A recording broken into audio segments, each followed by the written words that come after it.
ليلة في كهف ابن سينا. قصة حول الشاب ياسين الذي ينطلق في مغامرة خطيرة للبحث عن أسرار الحكيم ابن سينا في كهف غامض وسط صحراء بخار. هل سيتمكن من حل الألغاز واكتشاف الأسرار المخفية؟ أم أن الكهف سيبقى شاهداً على من حاولوا وفشلوا؟ قصة تمزج بين التاريخ والأسطورة، وتعرفوا على حكمة ابن سينا وسر إرثه الخالد. في ليلة غاب فيها القمر، وتراكمت الغيوم على صفحة السماء، وقف الشاب ياسين أمام كهف غريب وسط صحراء بخارى. كانت الرياح تعصف حوله، تحمل معها همسات غامضة كأنها أصوات أرواح تناديه. حدث نفسه قائلاً: أهذا هو الكهف الذي ذكر في الأساطير؟ كهف الحكيم ابن سينا؟ كان ياسين قد سمع مراراً عن الكهف الذي قيل إنه مخبأ لأسرار أعظم أطباء التاريخ، أبي علي الحسين بن عبد الله بن سينا، الذي لقب الشيخ الرئيس. وبحسب الروايات، فإن هناك كتاباً دفنه ابن سينا في هذا الكهف، يحتوي على أسرار طبية لم يجرؤ على نشرها خوفاً من أن يساء استخدامها.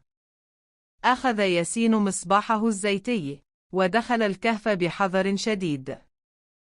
كانت الجدران مغطاة بنقوش قديمة، بعضها واضح والآخر تآكل بفعل الزمن.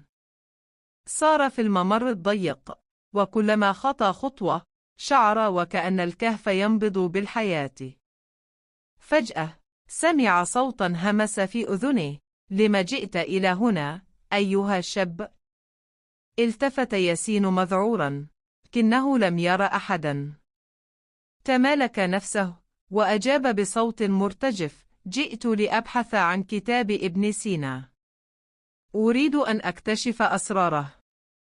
رن الصوت مرة أخرى، لكن هذه المرة كان أقرب: إن كنت تريد المعرفة، فعليك أن تثبت أنك جدير بها.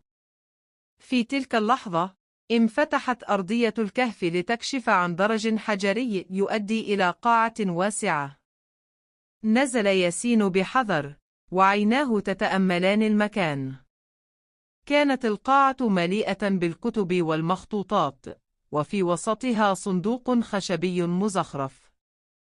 اقترب من الصندوق، لكنه توقف عندما لاحظ أن أمامه لغزاً محفوراً على لوح حجري.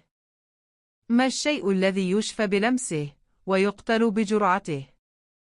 فكر ياسين قليلاً، واسترجع في ذهنه ما قرأه عن ابن سينا. تذكر أنه كان يقول إن الجرعة هي ما يجعل الدواء نافعاً أو سماً.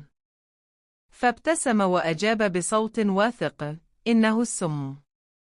في الحال، انفتح الصندوق ليكشف عن كتاب قديم. حمله ياسين بيديه، وبدأ يقرأ، فإذا به يجد وصفات علاجية خارقة، بعضها لشفاء أمراض مستعصية، وأخرى لزيادة عمر الإنسان. لكنه لاحظ أن هناك تحذيراً بخط يد ابن سينا: هذه المعرفة ليست لكل أحد، فاحذر أن تقع في فخ الطمع. قبل أن يتمكن من استيعاب ما قرأه، بدأ الكهف يهتز بشدة، وكأنه ينهار.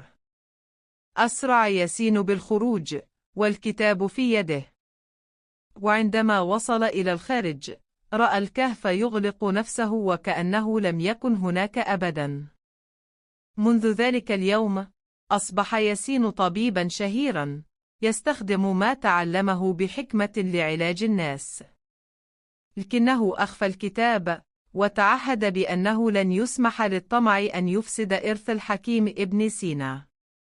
وهكذا ظلت أسرار الكهف مدفونة في قلب الصحراء، تنتظر من يستحقها. شكراً لمتابعتكم. سنستمر بدعمكم.